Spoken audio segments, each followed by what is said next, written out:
et à tous. Aujourd'hui, nous sommes accompagnés donc, de Richard Osborne et moi-même, Stéphanie Canavin. Et bienvenue pour notre nouveau podcast qui va aborder le sujet de la transformation numérique et le marché au citron. Donc pour commencer, Richard, est-ce que tu peux nous expliquer ce qu'est le marché au citron et avec la transformation numérique? Attends, ça a coupé un peu, Stéphanie, tu peux le répéter s'il te plaît? La question? Oui, parce que ça a coupé, je crois que la connexion est Ah, un ok, peu pas de faible. souci. Oui, je demandais si tu pouvais nous expliquer ce qu'est le marché au citron et le rapport qu'il y avait en fait avec la transformation numérique. En fait, donc le marché au citron, c'est un terme qui vient des États-Unis, qui désigne un marché où les produits ou services dans le marché que tu achètes, le consommateur n'est pas capable de juger la qualité du service ou du produit qu'il va acheter. Donc, en gros, ils expliquent que c'est comme aux États-Unis ou, je sais pas, on a parlé de ce film que j'aime bien, Matilda, ce film classique où il y a la petite fille qui a des parents un peu bizarres et qui rejoignent l'école avec la maîtresse horrible. Et son père, il est vendeur des voitures. Et donc, lui, il achète une voiture, un vieux bagnole qui est en train de se fondre. Il va le réparer avec de la colle et du scotch et des choses comme ça, pour faire que ça semble que c'est bien. Et donc, moi, je viens, je regarde la voiture, ça semble bien, je conduis un peu, ça fonctionne. Mais il a fait que ça va fonctionner pendant peut-être 100 km et puis il va tomber en panne. Donc, en fait, j'achète la voiture en pensant que j'ai une bonne voiture, mais derrière, c'est que le vendeur qui sait que c'est une mauvaise voiture. Et la voiture, ça s'appelle un citron, un lemon en anglais. Euh, et donc, il y a plein de marchés de citron. En fait, le marché où j'avais travaillé avant, qui était la formation en langue, quand je suis venu en France, j'étais formateur en langue. En gros, c'est un marché de citron. Parce que si moi, je te dis, je vais t'enseigner l'anglais, tu vas parler vite anglais, ça va être vraiment chouette et tu vas voir, tu vas faire beaucoup de progrès, ben, comment tu peux savoir que moi, je vais te faire progresser en anglais mieux qu'une autre personne qui fait la moitié prix ou qui fait le double prix? Comment tu peux savoir? Est-ce qu'il faut que tu payes 100 euros à l'heure ou 20 euros à l'heure? Il y a des sites web où tu peux carrément payer 8 euros de l'heure pour un formateur d'anglais en Russie. Donc, comment tu peux dire que juste parce qu'il est en Russie, il est plus mauvais en prof d'anglais que quelqu'un en France? Et comment dire, on peut réfléchir et on peut discuter et faire le débat, mais à la fin, on n'est pas compétent, les consommateurs, de savoir qu'est-ce que c'est. Donc là, le marché où on est, le développement web, transformation numérique, c'est aussi un marché de citron. Parce que si moi je te dis, je t'accompagne pour mettre en place ton rêve d'avoir ta présence sur Internet, comment tu peux savoir si moi je suis mieux qu'un autre? Voilà. Donc c'est aussi un marché au citron. Okay. Et comment tu as découvert ce terme marketing? C'est qui t'a fait découvrir? C'est marrant parce que je l'ai découvert en étant prof d'anglais et pas en tant qu'accompagnateur de transformation numérique. Donc, c'était à l'époque où je commençais, parce que j'étais toujours un peu dans le numérique. Donc, j'ai essayé de transformer mon organisme de formation à Paris à l'époque. Eux, ils étaient très papier, très classiques. Et moi, je disais, bah, on est à Paris, on est à la Défense. Il faut qu'on suive les tendances. Tout le monde fait du e-learning aujourd'hui. On va créer des modules e-learning. Et donc, j'ai créé des vidéos tutoriels, des quiz et des choses comme ça. Mais je voyais que le marché était plein de solutions. Moi, j'étais en train de dire à nos stagiaires, viens faire de l'anglais avec nous. On a des cours e-learning. Et eux, ils disaient, oui, mais moi, j'ai Duolingo, j'ai Babel, j'ai Wall Street English, je ne sais pas quoi. Comment toi, tu es mieux et comment tu peux me convaincre? Et je ne peux pas, en fait. Il faut que tu essayes. Quand tu essayes, tu vas voir que c'est mieux.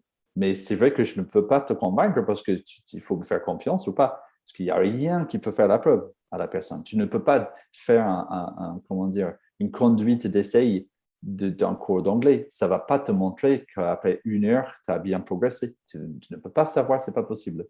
Donc, c'est vraiment là le problème qu'il faut aller sur la personnalité de la personne et peut-être tester quelques modules e-learning pour voir est-ce que c'est marrant ou pas. Et donc, c'était difficile. C'était ma première transformation numérique. Non, c'est pas vrai. J'avais beaucoup plus de transformation numérique en Irlande. Et en fait, que je me rends compte que pendant toute ma vie, tout ce que j'avais fait, c'est de faire chier aux gens, de les faire transformer en numérique. Et là, aujourd'hui, ça devient quelque chose de tendance. et que je le fais comme métier. Mais à l'époque, c'était tout mes travail et je faisais autre chose. Et dans cette chose, j'ai essayé de transformer cette chose en numérique. C'était la finance ou l'anglais. Mais bon, ça, je parle dans tous les sens. Donc, je l'avais découvert dans la formation en anglais parce que j'ai essayé de convaincre les gens que mes formations en ligne étaient mieux que tous les autres, mais il n'y avait aucune possibilité pour les consommateurs, les stagiaires, les apprenants, de juger si je disais la vérité ou pas. Donc, voilà, c'était compliqué. Et donc, j'ai appris ce mot marché au citron parce que partout dans le monde, on a des profs d'anglais qui fait payer 20 € de l'heure et on a des profs carrément qui fait payer 100 € de l'heure. Donc, comment tu choisis entre les deux? C'est un marché difficile pour la personne qui peut-être a justification de faire payer 100 € de l'heure parce que peut-être réellement on fait plus de progrès avec lui, plus vite, on est plus à l'aise, etc. Mais on ne peut pas savoir sans tester le produit. Donc, il faut acheter le produit et puis on voit si on a bien fait confiance à la personne ou pas. Et la transformation numérique, c'est un peu la même chose. Donc, voilà, c'est où j'avais découvert ce terme. Ok. Et est-ce que tu peux nous faire rappeler pourquoi est-ce que ça s'appelle exactement le marché au citron? Enfin, pourquoi citron déjà? Donc, citron, c'est le mot, comme je dis en anglais, lemon, Lemon, ouais. qui est un mot qui vient des États-Unis, qui veut dire un produit qui semble bon, mais en utilisation, c'est quelque chose qui est mauvais. Donc, c'est Ah oui. juste le mot qu'ils Ouais. utilisent pour dire ah, bah, j'ai acheté un lemon, oh merde, j'ai acheté un lemon. Ça veut dire que j'ai acheté quelque chose, une voiture qui ne marche pas bien. En fait, c'est des voitures plutôt. Donc, voilà, ça vient des États-Unis à l'origine. Et donc, on découvre ça en France parce que c'est le seul moyen qu'on a à expliquer ce phénomène. Ok. Donc en fait, c'est comme une expression en fait au final. Oui. Ok. Est-ce que tu as d'autres anecdotes à nous raconter à propos de STEM marketing? Une bonne anecdote, ça peut être par exemple le projet Communauté Coiffeur. C'était peut-être un des plus gros exemples de quelqu'un qui a pris le risque de faire confiance à nous, à Osborne Solutions, à faire la transformation numérique de son projet. Donc, c'était qu'au début, Communauté Coiffeur, l'équipe, ils étaient suivis pendant 2 ans ou 3 ans par un développeur traditionnel, on va appeler, quelqu'un qui faisait du code, qui installait une plateforme en PrestaShop pour l'équipe, qui utilisait du code à mettre des modules custom en place. Donc, il avait vraiment customisé. Il y avait une plateforme qui avait du reporting dans tous les sens. Donc, il y avait un reporting revenu de la journée, reporting revenu de chaque coiffeur dans un salon. C'était pour les salons.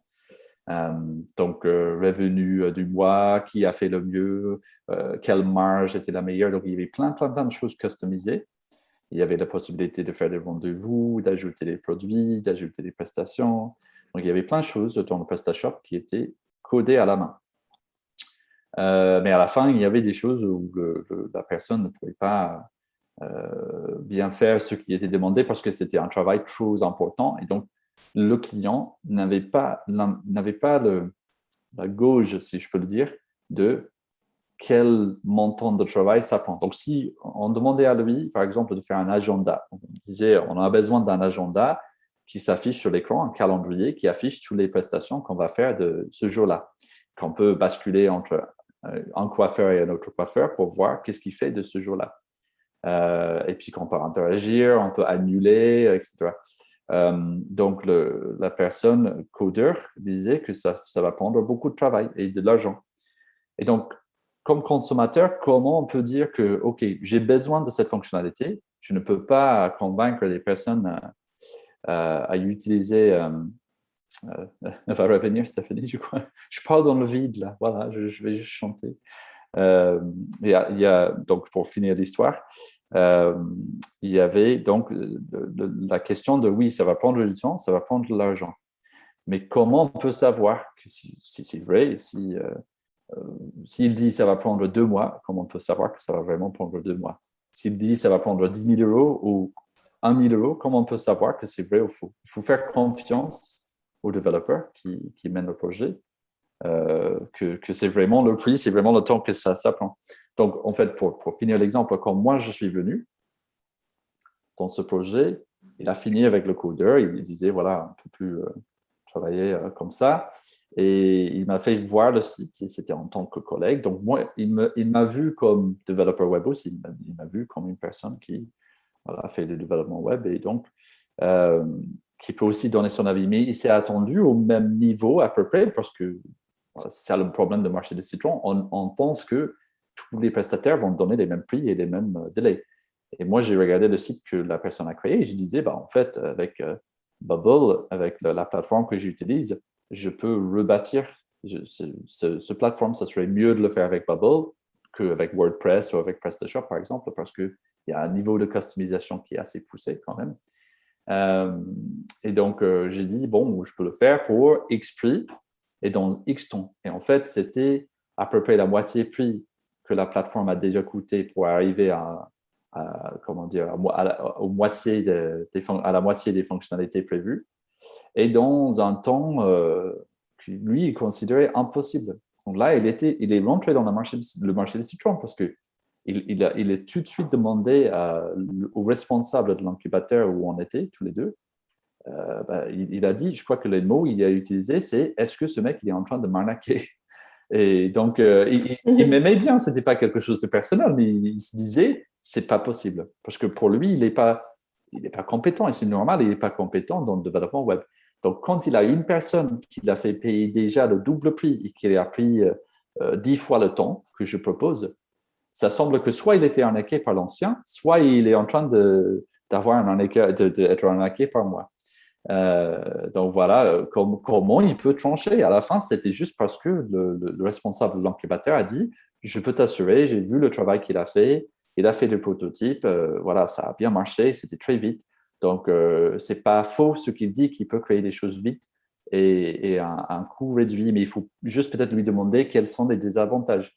Donc, on est bien rentré dans tout ce qui était désavantages. Bubble, pour aller à l'échelle, ça coûte très cher. Donc, on paye moins pour le développement, mais on va payer plus au long terme pour l'hébergement.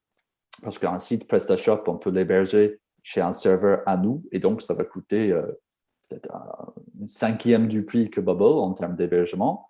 Mais on aura un grand coût à chaque fois qu'on veut évoluer et ajouter des modules, ajouter des fonctionnalités complémentaires, parce que le coding qu'il faut faire pour mettre le code sur son propre serveur, ça a un coût. Donc, ça peut faire l'égalité à la fin qu'avec Bubble, on peut faire des modifications dans une semaine qui va prendre 2 mois pour un codeur à faire à la main. Donc, le coût, ça se stabilise à un moment si on va toujours évoluer, toujours améliorer l'appli, qui est quelque chose qu'il faut faire parce qu'il ne faut pas tomber dans le monde de codeur où on livre un produit, ça a pris 1 an pour le faire, 6 mois pour le faire.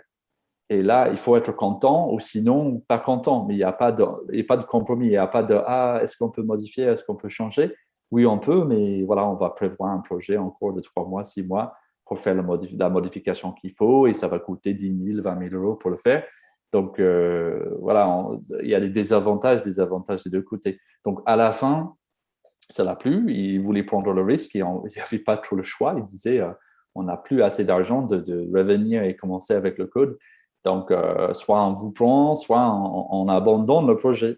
Donc, ils nous ont pris, et à la fin, maintenant, ils sont très contents parce qu'on a la plateforme en phase bêta testing. Donc, on a nos premiers consommateurs qui rentrent dans la plateforme, qui l'utilisent, qui sont très contents. Et donc, ils ont vu le résultat. Ils ont vu que j'ai pris le risque dans ce marché au citron. Et là, j'ai le résultat et c'était ce qui était promis. C'était une plateforme complètement développée, pas la moitié, pour la moitié prix de l'ancien et dans un temps ça a pris beaucoup plus de temps que prévu, il faut avouer. Parce que dans ce projet, on avait beaucoup de challenges aussi. C'était pas par rapport à Bubble ou quoi que ce soit, c'était des challenges par rapport aux fonctionnalités qu'ils voulaient mettre en place. Mais voilà, c'était au début vraiment la question, est-ce que je suis en train d'être arnaqué? Parce que je ne peux pas croire le prix, c'est pas possible. Comparé au devis que j'ai, ce prix est à moitié, c'est pas possible. Donc voilà, un très bon exemple que j'avais de marché au citron. Ok. Eh bien, justement, ma dernière question, c'est est-ce que tu peux nous donner des exemples concernant le marché au citron, mais du coup, tu l'as déjà donné. Il y avait un autre exemple qui n'était pas un marché au citron, mais le Greta, c'était un bon exemple de transformation numérique où c'était justement un client, heureusement, qui n'a pas demandé de devis d'autres personnes. Donc ça, au moins, ça ne rentre pas dans la question de marché au citron, mais le Greta, quand il demandait de numériser, de digitaliser leur test DCL, qui était un test sur papier, qui, voilà, à l'époque, c'était vraiment, c'est toujours pas efficace où on ne peut que passer un examen de langue avec le DCL dans un centre particulier, donc peut-être à Marseille ou à Versailles. Donc, il faut vraiment se déplacer pour faire l'examen sur papier avec un examinateur sur place, etc. Donc, c'était très important pour eux de faire cette transformation, d'avoir le numérique. Ça ouvre un monde complètement inattendu pour eux, qui est qu'on peut déployer l'examen quand on veut. Donc, ça fait vraiment un business model complètement différent. Ça révolutionnise le business model pour eux. Et là, en fait, c'était plus marrant, peut-être comme exemple de marché au citron, parce que c'était des clients qui venaient vers nous en disant, j'ai vu que vous créez des sites web, des plateformes un peu customisées. Est-ce que vous pouvez les faire pour nous? Est-ce qu'on peut avoir un devis? Et donc, peut-être ils se sont attendus dans la tête un truc à 100 000 euros, parce que ça coûte ça, les plateformes customisées à ce niveau, avec plusieurs niveaux d'accès et tout ce qu'on a créé. En fait, c'est un truc très, très complexe, avec beaucoup d'intégration. Et à la fin, on a fait notre devis et c'était un prix beaucoup moins cher, bien sûr, parce que c'était Bubble qu'on a choisi, parce que Bubble, il avait l'intégration avec tous les différents services qu'il voulait, comme enregistrement de visioconférence avec Twilio et génération de PDF pour les rapports d'examen. Donc, ils ont reçu le devis et juste tout de suite, ils étaient contents avec le prix. Donc, est-ce que c'est un marché au citron? Oui, dans une certaine façon, parce que nous, on a le devis à temps. Et s'ils avaient regardé avec une autre agence qui pensait, oui, on va donner un devis à 60 000 euros parce que c'est un peu le moyen du marché, ils ne vont pas se plaindre. Si c'est après d'avoir vu avec nous, Osborne Solutions, et qu'ils viennent vers eux, ils disent, voilà, c'est quoi le même cahier de charges, c'est quoi? Ils disent 60 000 euros. Ils vont dire, c'est pas possible, vous êtes en train de m'arnaquer. Donc, l'agence web classique vont se dire, c'est quoi ce délire que là, ils commencent à avoir, c'est des pays de l'Est ou c'est des pays asiatiques qui proposent des prix comme ça. Donc, eux aussi, ils vont se rendre compte de ce marché au citron, de comment nous, on peut justifier. Jusqu'à là, on était au moyen du marché.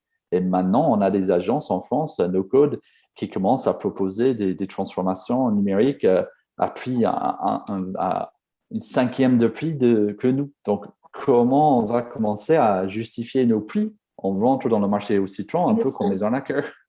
Qu'avant, on était des moyens, on était des standards et des prix moyens, quoi. Donc, ça présente un challenge cette année, de mon avis, pour les acteurs en codage classique, en développement classique en France, qu'ils vont découvrir ce phénomène de marché au citron et ils vont être peut-être considérés sur le mauvais côté de ce marché au citron. Eh bien, si tu n'as plus rien d'autre à rajouter, moi, personnellement, j'ai terminé. J'ai posé toutes mes questions. Super. Je te remercie d'avoir tout répondu. Et puis, on se retrouve pour un nouveau podcast la prochaine fois, du coup.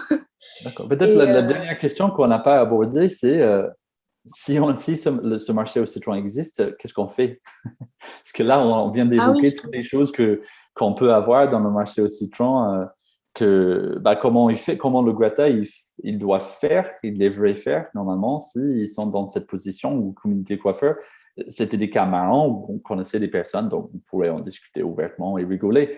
Mais si c'est un client potentiel qui regarde les différents devis, qu'est-ce qu'il fait s'il est face à 3 devis à 60 000 euros et un devis à 20 000 euros? Qu'est-ce qu'il va faire? Donc, comment il choisit? Donc, en fait, je me pose la question et je ne sais pas. C'est vraiment le problème de marché au citron, c'est que je ne sais pas comment. Nous, on a des études des cas. Donc, on a des études où on montre quel était le cahier des charges, comme on a fait, mais on ne démontre pas les prix. Donc, c'est difficile à comparer. Est-ce que toi, dans tes recherches, Stéphanie, tu as trouvé quelque chose par rapport aux agences, au marché au citron et des conseils à comment on peut faire pour bien déchiffrer les différentes offres qui existent ou pas? Concernant le marché au citron, Hmm. si vous voulez des chiffres, c'est ça? Non, mais après, toi, par exemple, est-ce que toi, tu as un exemple de dernière fois que si tu réfléchis, est-ce que tu as acheté quelque chose dans les dernières années qui rentrait dans ces problématiques de marché au citron comme par... Alors, oui, j'ai un exemple, mais après, je ne sais pas si ça rentre dans mon marché au citron. Par exemple, sur LinkedIn, vous savez, vous avez souvent des coachs, par exemple, pour trouver des alternances Ah ou oui. des stages, des emplois. Mm. Et du coup, j'avais pris un pack qui coûtait 100 euros, 160 euros, qu'il fallait que je paye pendant 3 mois. Et en fait, ce coach, il doit vous aider pour trouver les alternants, etc., tout ça. Et en fait, je me suis rendu compte que ce pack qu'ils offraient pour aider les personnes à trouver du travail, et bien personnellement, moi, ça ne m'a pas servi. C'est-à-dire que j'ai juste regardé 2, 3 petites vidéos qu'il avait fait, mais ce n'était pas grâce à ce coach que j'ai réussi à trouver, par exemple. Et j'ai même posé des questions à des personnes qui ont participé avec ce coach, si c'est grâce à lui qu'ils ont trouvé. Et ils ont dit que non, il y en a, ils ont acheté ça, mais ils ont pris au moins 6 mois pour trouver, alors que dans la description de l'offre du coach, il disait qu'on trouve un emploi ou une alternance entre 3 semaines et 3 mois. Alors qu'il y en a, ils ont trouvé en 6 mois et il y en a, ils n'ont pas encore trouvé. Du coup, moi, personnellement, c'est mon exemple. Tu vois, ça Faut faire attention. c'est un des pires parce que ça rentre vraiment dans la logique de... Là, je parle de différents défis et si on choisit une agence classique, au moins, on sera content à la fin. Il n'y a pas beaucoup de arnaqueurs, entre guillemets, dans le monde de développement web parce que ça se dévoile assez facilement. Si on a une agence qui arnaque, on a des avis sur YouTube, sur Google, etc. Après toi, tu as fait un truc sur LinkedIn. C'est vrai que si on veut y aller, peut-être c'est plutôt les avis. Peut-être là, je sais pas si est-ce que tu penses que tu as fait une erreur de ne pas assez bien regarder les avis, les commentaires, ou Et est-ce que tu penses qu'ils moi, ont je pense, supprimé des ouais, commentaires? c'est ce que j'allais dire parce que moi, j'ai Ah ouais. regardé les avis quand même, mais bizarrement, il n'y a que des avis positifs en fait. Du Oh, coup, les bons je pense arnaqueurs, hein. qu'ils Incroyable, hein. sélectionnent les avis positifs, mais les avis négatifs, à mon avis, ils doivent l'enlever. Ça m'agace. Ça m'agace. Je Ouais. sais pas comment Du coup, moi aussi.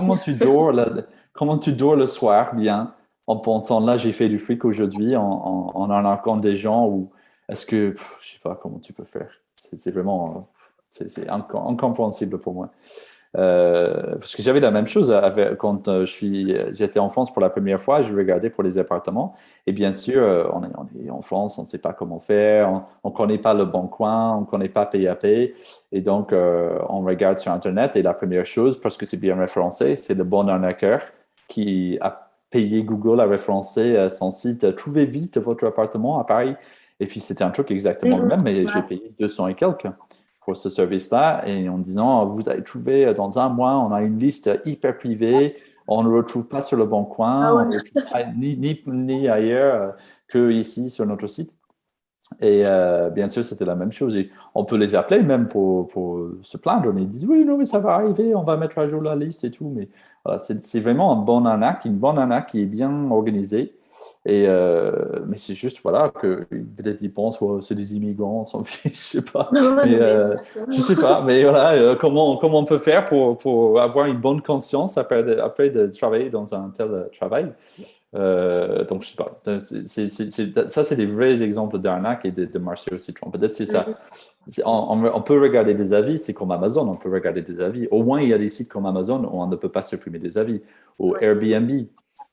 J'étais dans un Airbnb là récemment où la personne m'a contacté après, avant que j'étais envoyé le mail pour l'avis d'Airbnb. Il m'a contacté en direct en me disant, s'il te plaît, si tu as quelque chose de négatif à dire, de ne pas mettre sur Airbnb, il faut me dire par message privé parce que les avis négatifs, ça a vraiment un mauvais effet sur les locataires, les propriétaires. Et donc, c'était gentil. Il disait, si tu me dis quelque chose qui ne va pas, je vais le réparer. Donc, je disais, OK, ça, au moins, il est Ouais. à la limite honnête. Mais c'était à la limite un peu louche parce que il faut que les autres sachent qu'il y avait, si eux, ils vont tomber dans l'appartement, il y a une autre chose qui ne marche pas. Il faut savoir que cette personne, il n'est pas très bien à réparer. C'était des choses évidentes dans l'appartement qui n'étaient pas bien, qui avaient de la moisie, des choses comme ça. Donc, il a Ouais. regardé 2 secondes, il aurait pu voir. Donc, l'avis négatif, c'est pour dire que cette personne n'est pas très attentive Donc, peut-être il a réglé la moisie, mais tu vas retrouver autre chose, je ne sais pas, des araignées dans le lit, ou je ne sais pas.